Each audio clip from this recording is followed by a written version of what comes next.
turashimire ko mandanya kumviriza ijwi rya Amerika.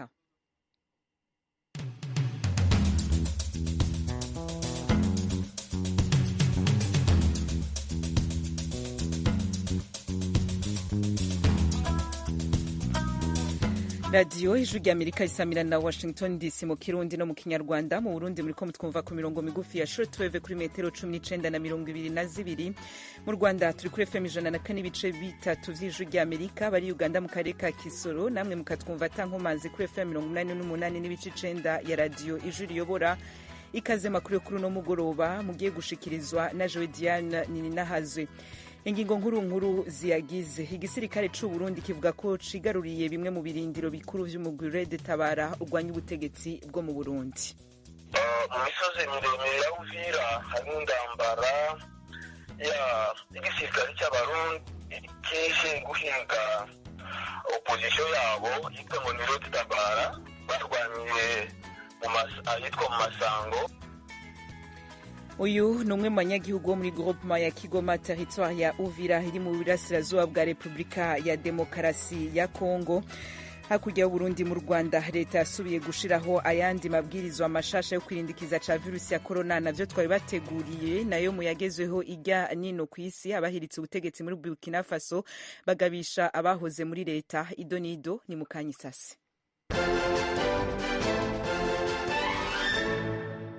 Reka makuru yacu tuyahere ku mugabane wa Afrika mu gisata ca politika. Abasirikare bahiritse ubutegetsi bwa Burkina Faso nkuko nari ndabice ku masonga bagabisha abashikiranganji bahora muri leta yatembagajwe kudahirahira ngo bave ku murwa mukuru no kutaba intambamyi mu biganiro vy'ingene amatora yotunganywa. Ibindi kuri no nkuru tubaza mugenzi wacu Fidel Niyongabo. Abasirikare bagize kudeta bakuye ku butegetsi President Roch Kabore ku munsi wa mbere w'indwi bamwagirije ko yananiwe gutorera inyishu ubwicanyi n'uruhagarara bitera vyongera mu gihugu biterwa n'abagwanyi b'abayisilamu. Batangaza ko bazoshikiriza ikirangamisi ku vyerekeye kugarukana igihugu mu nzira yubahiriza ibwirizwa shingiro mu kiringo kigereranye. Yamara nta vyinshi bavuze ku migambi bafise ku bijanye n'ikiringo mfatakibanza. Umutegetsi w'umusirikare ayoboye igihugu muri iki gihe Lieutenant Colonel Henri Paul Damida yabonanye n'abari bagize leta ya President Kabore uno musi wa kane, nguko bitangazwa n'umwe mu bahora abashikiranganje ba leta yahahora yari muri ivyo biganiro atashase ku izina ryiwe ritangazwa. Henri Paul Damida yagabishije abahoze ari abashikiranganje kutagira ico bakora kugira bageramira abasirikare bafashe ubutegetsi canke kuja hanze y'umugwa mukuru. Yamara yamenyesheje ko yakira neza intererano iyo ariyo yose bashobora kuba bafise kubijanye n'ikiringo fata kibanza. Bitegekanijwe kandi ko abasirikare bagize kudeta babonana n'abaserukira amashirahamwe y'abakozi uno munsi kuwa kane. Ivyo biganiro bibaye imbere y'inama yihutirwa y'ibihugu bigize ishirahamwe rijejwe gufashanya mu vy'ubutunzi bw'ibihugu vyo muri Afrika mu burengero CEDEAO itegekanijwe ku munsi wa gatanu kugira biganire ku kugene vyo kwishura kuri kudeta yabaye ku munsi wa mbere. Fidela Niyongabo urakenuye. Tukiri kuyavugwa ku mugabane wa Afrika, ibihugu 15 birimwo Ubufaransa bisaba Mali kureka ingabo zidasanzwe za Danemark zikaguma muri ico gihugu. Leta y'ifata kibanza muri Mali yo ishimangira nyamara ko abo basirikare babwirizwa gukinjura. Ejo ni Mukankusi nivyo aje kutubwira. Byari nyuma yuko kuwa kabiri Minisitiri w'Ububanyi n'Amahanga wa Denmark Jeppe Kofod avuze ko ingabo z'igihugu cye ziri muri Mali ku butumire bugaragara. Guverinoma ya Mali yavuze ko yatunguwe kubera ko icyemezo ku busabe bwa Denmark bwo mu kwezi kwa gatandatu mu bijyanye no kohereza abasirikari cyari kitarafatwa. Mu itangazo guverinoma ya Mali yagize iti ntacyo abategetsi bumvikanyeho mu byo kohereza abasirikari ba Denmark mu mutwe w'ingabo zidasanzwe Takuba. Byongeyeho ko Norvege, Portugal na Hongiriya bitegerejwe kwemererwa kandi ko byohereje abasirikari. Guverinoma ya Mali kuwa mbere w'iki cyumweru nibwo yasabye Denmark guhita ikura abasirikare bayo mu gihugu. Mu itangazo ibihugu 15 byavuze ko bibabajwe cyane n'ibivugwa na guverinoma ya Mali ko abasirikare boherejwe na Denmark muri Takuba bitanyuze mu nzira nyazo zubahirije amategeko. Ibyo bihugu uko 15 byagize biti bakora hakurikijwe amategeko mpuzamahanga n'ay'igihugu mu buryo bwo gushyigikira ingabo za Mali mu rugamba rwazo zimazemo igihe zihanganye n'imitwe y'iterabwoba. Ejo ni Mukankusi urakoze. Turacari ku mugabane wa Afrika. Abantu bagera ku 1,500 barapfuye kubera gufungura nabi mu ntara ya Tigray mu buraruko bwa Ethiopia mu kiringo c'amezi 4 mu mwaka uheze 2021. Muri abo harimwo abana bakiri bato barenga 350 nk'uko bitangazwa na raporo nshasha y'ibiro bijejwe amagara y'abantu muri ako karere. Iyo raporo ibandanya ivuga ko ku gitigiri gitangazwa icese c'abantu barenga 5,000 bapfuye bahitanywe n'inzara n'indwara bivuye ku ngwano iriko ibera mu gihugu. Umuyobozi w'ibiro bijejwe amagara y'abantu mu ntara ya Tigray ariwe Hagos Godefi yabwiye itorokanizo ry'amakuru yo muri Amerika AP ko ibitigiri vy'abantu bapfa biriko biyongera bikomeye, harimo abantu bapfa bahitanywe n'indwara zoroshe kwikingira kubera atamiti ihari canke yataye igihe.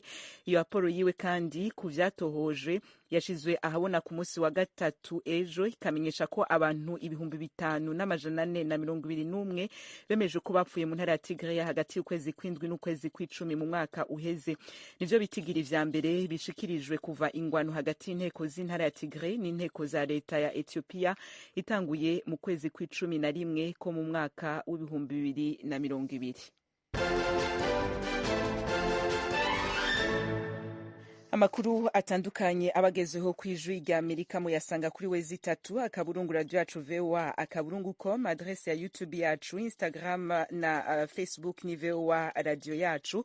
Mukanya duca twerekeza mu karere k'ibiyaga bigari tuhera ku gisata c'ubutungane.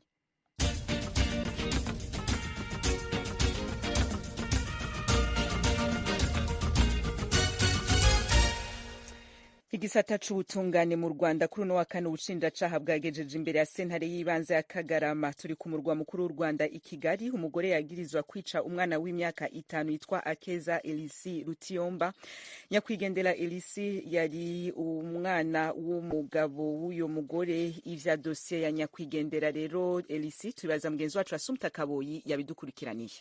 Urupfu rwa Elisia Akeza Rutiyomba rwavuzwe cyane ku mbuga nkoranyambaga mu minsi ishize. Abenshi bagaragaza uburyo uyu mwana yazize urupfu rw'amayobera kandi rubabaje. Kuva icyo gihe mukase w'uwo mwana Marie Chantal Mukanzabarushimana yatawe muri yombi. Kuri uyu wa kane ubushinjacyaha bwamugejeje imbere y'urukiko rw'ibanze rwa Kagarama bumusabira gufungwa by'agateganyo iminsi 30.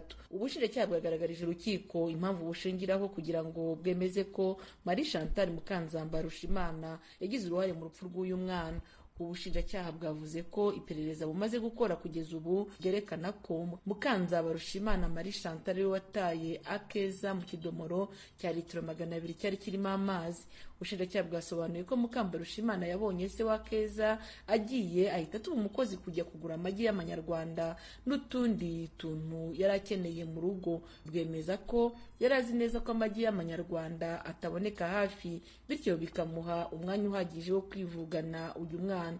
Ubushinjacyaha bwavuze ko umukozi yagarutse mu rugo, nyirabuja agahita agenda. Umwana muto wari usigaye mu rugo yasigaye arira abonye nyina agiye, bituma umukozi amuterura. Uyu mwana yaje kwiyanduza. Umukozi Nirere Oliva yagiye gushaka amazi yo kumukarabya muri cya kidomoro cya litiro 200 nibwo yabonye umurambo wa Akeza. Ubushinjacyaha bwasobanuye ko umukozi yahise atabaza nyirabuja akoresheje telefoni ngendanwa, ariko ntiyahita agaruka. Ahubwo Mukanzabarushimana yahamagaye kuri telefoni umugabo we amubwira ibibaye. Ise wa Akeza yahise atabaza umuvandimwe utuye aho hafi aza kumukuramo n'ubwo yari yamaze kwitaba Imana. Ubushinjacyaha bwemeza ko umwana w'imyaka 5 aba amaze guca akenge ku buryo atakwishyira mu kidomora cy'amazi akireba. Ikindi bushingiraho kandi ngo iki kidomora cyasumbaga uyu mwana kandi nta hantu hagaragara yaba yaruriye kugira ngo ajyemo.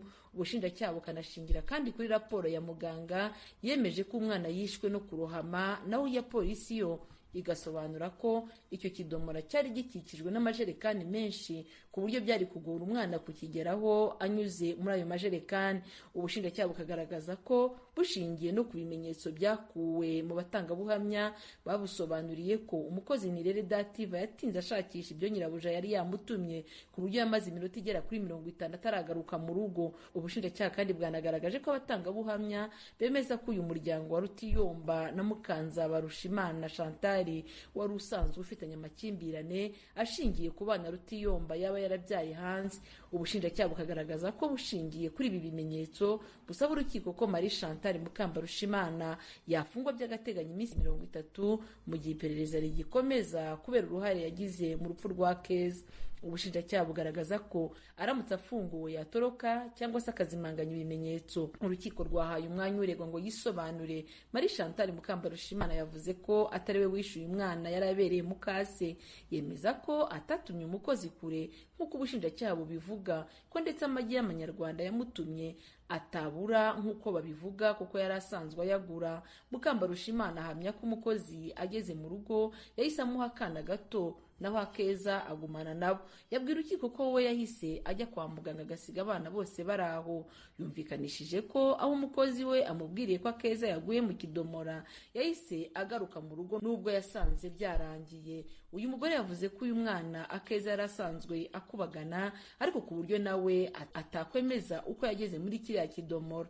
Yasabye urukiko ko yafungurwa kuko afite indwara zinyuranye akabasha kwivuza. Uwunganira Madamu Mukanzambarushimana yagaragaje ko imvugo umushinjacyaha yazanye imbere y'urukiko zinyuranye n'izavugiwe mu rwego rw'ubugenzacyaha. Yatanze ingero nk'iz'ubushinjacyaha buvuga ko umukozi wari watumwe yamaze iminota igera kuri 50 kugira ngo Mukambarushimana abashe kunoza umugambi we, nyamara ngo mu bugenzacyaha umukozi yavuze ko yamaze iminota 5.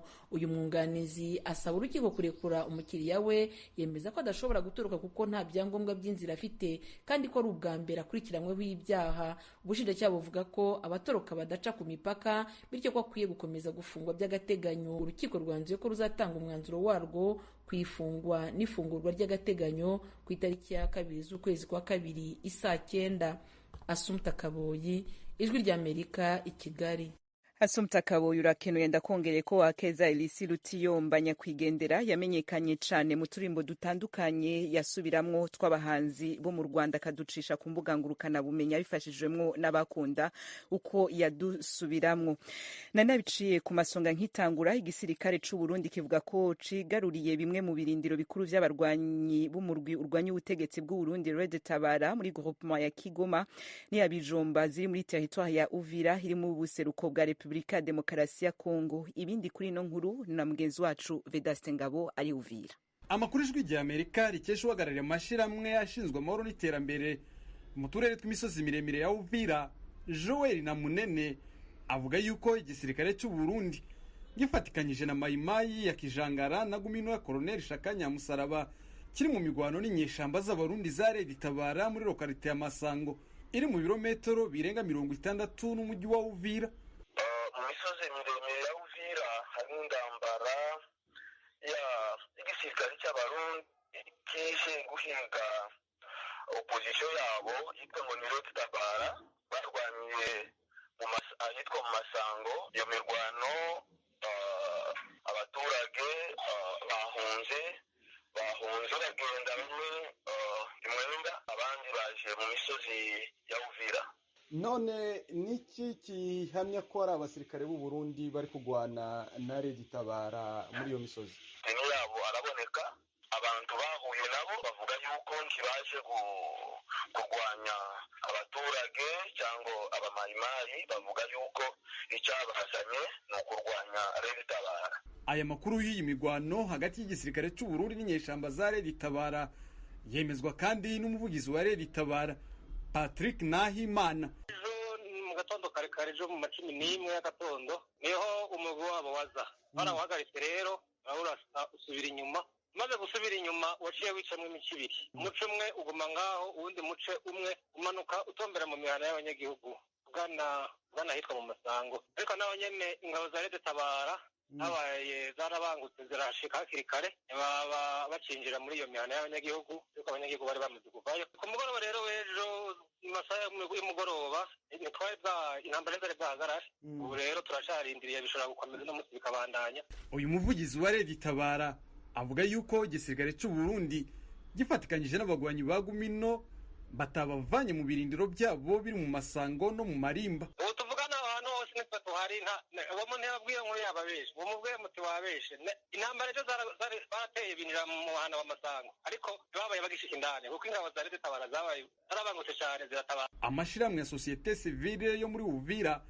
ashinja umuyobozi wa Gumino Colonel Shakanya Musaraba gukorana n'igisirikare cy'u Burundi mu guteza intambara mu misozi miremire ya Uvira.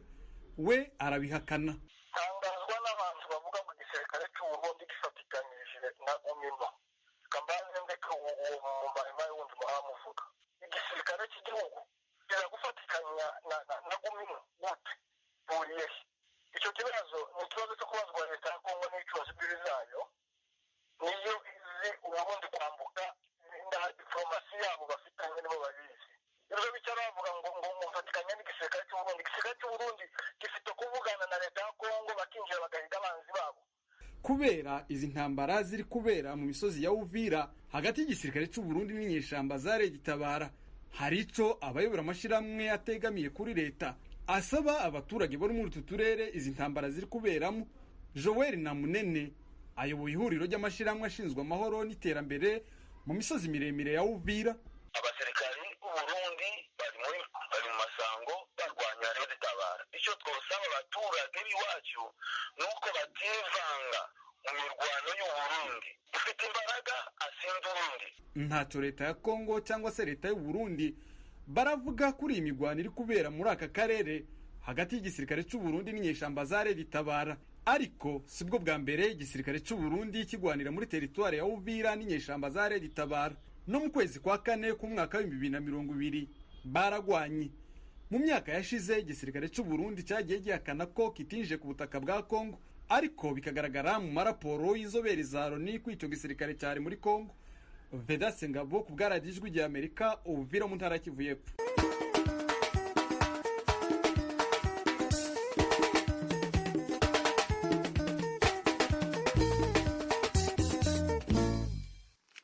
Ijwi rya Amerika, Washington DC, mu Kirundi no mu Kinyarwanda. Tugaruke ku vya Burkina Faso. Gata abasirikare bagize kudeta muri ico gihugu mumvise ko bagabisha abahoze muri leta yuko batohirahira ngo bave ku murwa mukuru. Abo basirikare rero bakuye ku butegetsi president w'umusivile Roch Kabore bagirije leta yiwe ko yananiwe kubafata mu mugongo mu rugamba rwabo rwo kurwanya intagondwa zitira idini rya Islam zibandanya kubakora ko ibitero vyiha inkumbi mu gihugu. Ibi vya kudeta muri Burkina Faso n'akarere Burkina Faso irimwo bisiguriki? Mugenzi wacu Fidel Niyongabo yatumiye Jean-Marie Ntahimpera yigisha itangazamakuru akongera akaba akwirikiranira na hagufi vya politika ari Bamako ku murwa mukuru wa Mali. Yongera atumira na René Claude Niyonkuru akora ubushakashatsi mu vyerekeye amategeko na politike mu Bubiligi muri iki gihe akaba ari Bujumbura mu Burundi. Jean-Marie Ntahimpera niwe atangura atanga insiguro kuri bino vya kudeta ya Burkina Faso. Icyo navuga kuri iyi kudeta ni uko bafite kudeta ya mbere baye muri akarere, ni kudeta bari n'izindi nyinshi zabaye vuba, zabaye muri Mali, zabaye muri Guinée no mu Burundi. Reka yuko muri kano karere demokarasi nk'uko tuyumva itarashobora gusigura ko demokarasi kenshi tuyumva nk'uko ari amatora kenshi muri Afurika, mugabo mwazi ko demokarasi atari amatora gusa, ari ibintu biza inyuma yayo. Ikibazo ni uko ingorane nyamukuru ari uko abategetsi batorwa n'abatorwa baratorwa mugabo ntibashobora gutora inyishu ibibazo abanyagihugu bafise haba muri byinshi byo ngaha mu karere. Twavuga nko muri Mali aho ntumbereye byabayeho imyaka ireze n'ubu hakaba ikiri muri transition. Nuko kudeta yabaye muri Mali nuko ntabwo ubutegetsi butari buhe yatowe Ibrahim Keita hari ingorane nyinshi utashobora gutora umuti, hari ingorane mu iterambere na sekirite aba igice kinini cy'igihugu ikitondora yashobora kurwanya amajyana yitaba jihadiste. Mugabo hariyo n'ibindi bibazo bya sosiyale aho usanga nk'abigisha cyangwa abandi bantu b'abakozi ba leta mu magerede usanga nk'abantu barangwa nk'amezi icyenda basiga ngaho leta ntihagere ishobora gutora inyishu y'ibyo bibazo. Rero ibyo byose bikoranye bituma abanyagihugu batizera leta ziba zihari, n'abasirikare bakabibona bagira babyitwaza kugira ngo bagaruke ku butegetsi bitwaje neza.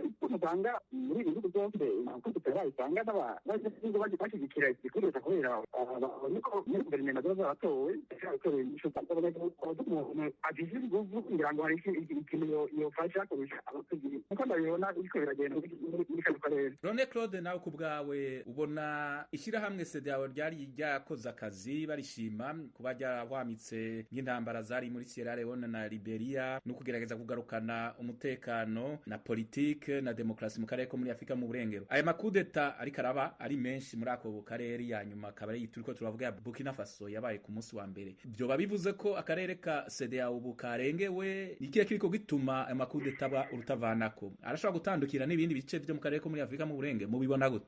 Murakoze. Ibi biriko biraba vyabaye muri Burkina Faso, vyabaye n'ahandi nk'uko mugenzi wanje Jean Marie yabivuze, birafatanye n'ibibazo usanga biri mu gihugu cari co cose.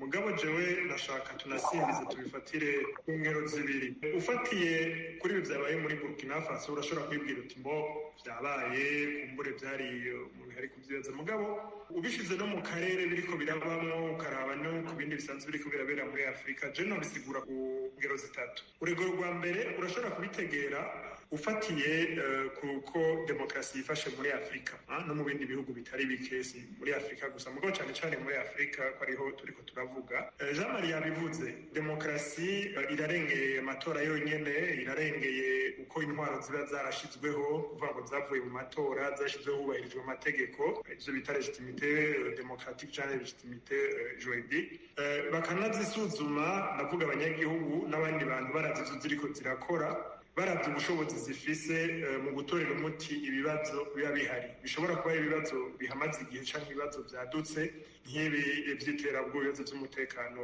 yanabitanze ko akarorero. Ubiravye ku rugero rwa kabiri, ibi bica binishura igice c'ico kibazo canyu. Ibi vyabaye muri Burkina Faso urashobora no kubirabira mu karere ico gihugu kirimo. Ni igihugu aho dusanga inzego za gisirikare zaragiye ziragira uruhara mu vy'intwaro, mugabo ni n'igice ca Afrika muri no misi hari imyidogo myinshi, abanyagihugu bavuga bati ibihugu ntibigifite ububasha bwo kwitunganiriza ivy'intwaro vy'ubutunzi, hama harimwo ikirenge ukuboko kw'ibindi bihugu. Baridogera cane Ubufaransa, baridogera cane n'iryo shirahamwe CEDEAO mwariko muravuga ko ritera umuti. Rero hari ibibazo vyinshi usanga vyadutse hagati ya leta y'abanyagihugu, hagati y'abanyepolitiki bavuga bati twebwe twabaye bande, dusigaye dushoboye iki mu gihe uko ibintu bigenda mu gihugu tuza gutegekwa n'amashirahamwe mpuzamakungu. Nko muri Guinée harabaye ico kibazo bavuga bati igihe umuperezida yahahora yariko arahungabanya ibwirizwa shingiro, CEDEAO ntaco yavuze ntaco yakoze, ije gute mu gihe hahindutse intwaro. Rero CEDEAO mu bisanzwe yego n'ishirahamwe rifasha mu gose ryategereza gutora umuti, nico gituma ubu n'ubu biriko biragorana. Icanyuma rero dufatiye kuri ico gihugu ca Burkina Faso, ntimwokwibagira ko ari igihugu aho igisirikare camye kigira uruhara mu vy'intwaro. Umuperezida yarayatembagajwe, ni nkawe umuperezida w'umusivile wa kabiri abayeho kuva ico gihugu ciku. Bivuga rero ko mu nzego za gisirikare mu banyagihugu baracafise icizere, baracabona ko igisirikare coba umuti mu gihe ibibazo vyabaye nabi, mu gihe banabaye imbarutso mwarumvise ibitero bimaze imisi biba, ibibazo vy'ubutunzi, ibibazo vy'imigambwe n'iki biraba, igisirikare rero gica gifata urwo ruhara.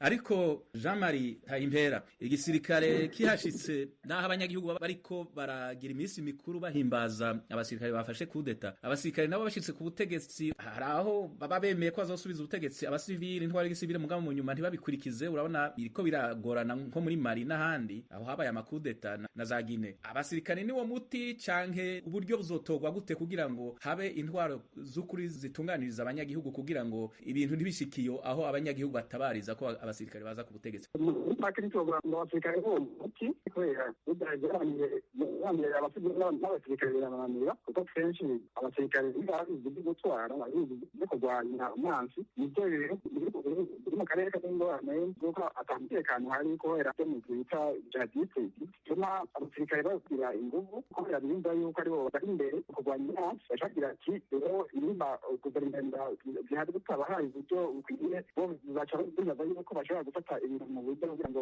batunganye ibintu neza. Ariko nk'uko bivuze ntacyo niba yuko abasirikare ari umuti. Icyo navuga ni uko bari nyinshi muri bino bihugu ntawovuga ngo hariho umuti w'icyo solution ni hake umuntu bataranga. Ariko icyo navuga ni uko muri bino bihugu igikenewe ni uko boreka abanyagihugu n'abasirikare bakaganira kubera bose bari mu gihugu kimwe nimba babona yuko intwaro nayo y'abasirikare bayihaye iminsi yibajije yuko abasivile byayinaniye biraza ko icyo baba bashaka ni uko iyo ntwaro bayiha iminsi ikwiriye kugira ngo irabe yuko hari ikintu izoba bihindura ariko kenshi bitogera ko bavuga yuko bakeneye kuganiza amatora mu mwaka itandatu mu mwaka ugasanga ntibikunda nk'uko byabaye muri mali urumva bagira ati nimwohereze amatora abantu basore kubona igihe mugabo bakavuga bati nimware muduhe umwanya tubanze tuvuge ibintu ku murongo ubwo rero umupenzi national usanga leta byemerera cyane bafata ibihano bituma nabo nyine tuba bazitwaza kugira ngo bashyire abantu ibarabara berekana ati ebyiri basoza naho ku mupenzi national reka tubandanye usanga rero habaye ingorane nini agaca habaye ingorane ku buryo abantu bari mu gihugu bashaka yuko abantu bari hanze igihugu bitwa ku mupenzi national ibihugu by'uburaya by'abafaransa by'abanyamerika cyangwa abandi baza yuko ariko bashaka kubatera ingorane kandi babikoreka nk'abanyagihugu bakagira nabo icyo babivuze ntaho ingorane ihagaze muri kino gihe. Rone Claude, mu gihe abasirikare bariko bagira ayo makudeta muri ivyo bihugu bidogera amaleta yahari y'igisivile ko atariko arakora ibishoboka vyose ngo abafate mu mugongo mu rugamba rwo kugwanya abagwanyi b'abayisilamu, inguvu zabo zitera zikomera kubera inzego ziba zidakomeye n'iz'umutekano n'umutekano bari muke muri ivyo bihugu. Abasirikare bafashe ubutegetsi hari inyishu bazotorera ico kibazo canke nabo bashitseho nabo bazosanga urwo rugamba rutoroshe rwo kugwanya izo ntagondwa z'abayisilamu muri make. Murakoze. Ntivyoroshe kumenya gusa umuntu abiravye je ndabibona uruhande rumwe uvuga uti kumbure n'umuti urugero rwa hagufi kandi ku gice kimwe c'ibibazo harakenewe umuntu afata ibintu mu ntoke haravuzwe ibibazo vyinshi nk'ejo bundi n'icababaje abantu muri ico gihugu harabaye igitero cahitanye abasirikare benshi mu nyuma basanga nta n'uburyo bari bafise nta n'ivyo kurya bari bafise rero umuntu ashobora kwibaza ati hari intwaro ya gisirikare yashobora gutorera umuti umwe n'ivyo bibazo bakagerageza kugarukana umutekano. Ikindi kibonekeza ni uko abariko baraza ku ntwaro haba muri Burkina Faso n'ahandi baracari bato n'abantu bagifise inguvu bagifise kumbura ishaka ryo gukora barashobora kugerageza unafatanije n'uko ari ibihugu usanga abanyagihugu bafise uwo muco wo kwitaho ivya politike bikiyatuma rero umuntu yibaza ati kumbure abo basirikare nibanyerera abanyagihugu bazosubira babaremere babwire bati ibi birakorwa ntibikorwa aho barashobora no kuja ko n'uruhara rw'amakuru mugabo ku rundi ruhande nabwo nta gihe na kimwe uko demokarasi itegekanijwe igisirikare cigera kiba umuti w'ibibazo bihari cane cane iyo mwene iyo ntwaro ije gutora umuti nk'uko nabivuze ibibazo vya hagufi mugabo binyegeje ibindi bibazo birebire ibibazo vy'uburyo bw'amafaranga ibibazo vy'ukuntu ibibazo vy'umutekano iterabwoba n'iki biriko biragwira kw'isi aho usanga niyo ntwari baje muri ico gihugu itereza gufatanya n'amakungu gufatanya n'abandi bantu kenshi na kenshi rero nk'ubu urabona henshi baca bashiraho ibihano mu gihe Burkina Faso itobiriko irakorana n'amakungu itobiriko irakoresha uburyo butanzwe n'amakungu ntavyo boshobora kumbuye umuntu ashobora kwibaza ko batazobura ico baterera ariko umuti urama umuti w'igihe kirekire. Murakoze cyane. Yari Jean Marie Ntayimpera yigisha ivyerekeye gutangaza amakuru akaba kandi ari umuntu akurikiranira hafi ivyerekeye politike ari i Bamako muri Mali. Twari kumwe kandi na Rone Claude Niyonkuru agira ubushakashatsi mu bijanye n'amategeko na politike akaba muri iki gihe ari i Bujumbura mu Burundi. Ndabashimiye cyane batumire kuri iki kiganiro. Murakoze. Murakoze namwe. Murakoze namwe. Iwanyu mu ntara. Iwanyu mu ntara ni ikiganiro kibashikiriza amakuru avugwa hanini mu ntara no mu makambi y'impunzi z'abarundi ari muri Tanzania, mu Rwanda, muri Uganda no muri Repubulika Iharanira Demokarasi ya Kongo. Iwanyu mu ntara nakaryo ijwi rya Amerika riha umunyagihugu aho aherereye ku gatumba mu ikambi kugira yagira abandi uko abayeho mu buzima bwiwe bwa minsi yose. Iwanyu mu ntara n'icanyu. Tuyagire mwisanzuye kwijwi rya Amerika ni kuva ku wa mbere gushika ku wa gatanu kuva isaha 7 gushika isaha 7:30 z'umutaga. Iwanyu mu ntara, iwanyu mu ntara, iwanyu mu ntara.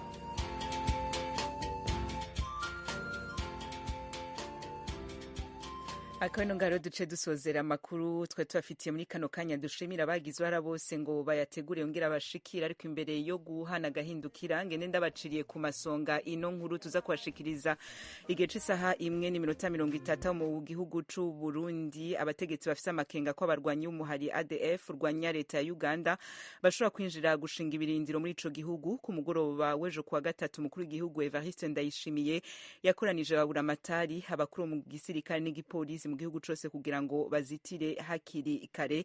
Iyo nkuru turaza kuyirambura mu makuru yacu ari imbere. Mwakoze kutwumviriza. Yakoze Dieudonné Cubahiro yegeranije amajwi yacu akongera akabashikira ngaho kubwiwe bafatikanije na ingénieur John Walker. Diane Nahazoma ari kumwe kuri mikro. Kwizina rya bagenzi bacu tubikebanuye tubifuriza kubandanya muranirwa mu vyo murimo vyose. Naho ubutaha turasubira saa 1:30 ku masaha yo mu Burundi no mu Rwanda. Yaratanze ijambo abarundi turiruhutsa mu gushikiriza icyo tubona, turayaga tugahuzayo kw'ijwi rya Amerika. Radiyo ijwi rya Amerika yabaye igisubizo cyacu. Radiyo ijwi rya Amerika yo yabaye igisubizo cyacu.